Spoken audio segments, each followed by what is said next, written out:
So is it possible all this controversy is over a simple editing mistake? Some experts aren't so sure. I'm joined now by Philip Nolman. He's the CEO of FDN&P Marketing. He's written several books on marketing techniques. Welcome to you. Nice to see you. You've seen that. Is that a subliminal message, or you think it could be a mistake? Well, I think that the funny part of it is that whether it's subliminal or not, it's in your face, which is worse than subliminal in many respects. Subliminal was defined by the FCC as so many frames per second. Video technology has changed that. This was no accident. There are no accidents in advertising commercials. Well, yeah, we in this business call it a flash frame. Right. If you didn't know what you're looking at, certainly something flashed out. Right. You saw something was there. Absolutely. I don't know whether the reference bureaucrats or rats, I don't know which one is worse. But clearly rats was distinguished both audibly, you know, in terms of our perceptive.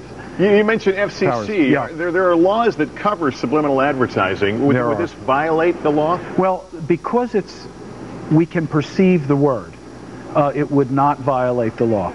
It's when it's imperceptible and it enters our unconscious that it is violating the FCC regulations. But here's the big question. Are there any standards when we're talking about political ads? Negative and political ad is almost the same thing. Right. We know that slander sells in political campaigns. It's why it's used so often.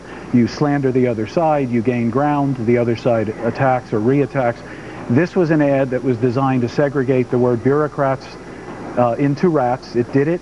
It did it clearly, and again, to announce it as an error in editing is, in my opinion, silly. All right, well let's talk about the word rats. If this was this whole thing purposeful, why rats? What is it? Simply conjure up one of the worst things we can think of? Well, I think rats is a negative image in our society. It also is the ending to both Democrats and bureaucrats.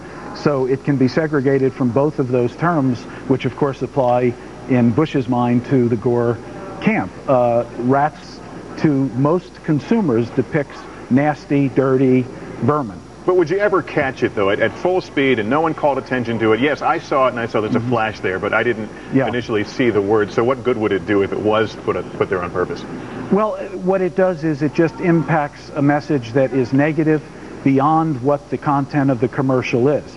It reinforces the negativeness of the allegation that Gore's Medicare plan is horrendous. So it does the job. I mean, it actually, if it had run consistently with enough frequency, then rats would be associated with that attack. All right. Philip Nolman, we appreciate it. Thanks for coming in. Sure. Log on to MSNBC.com for more on the RNC.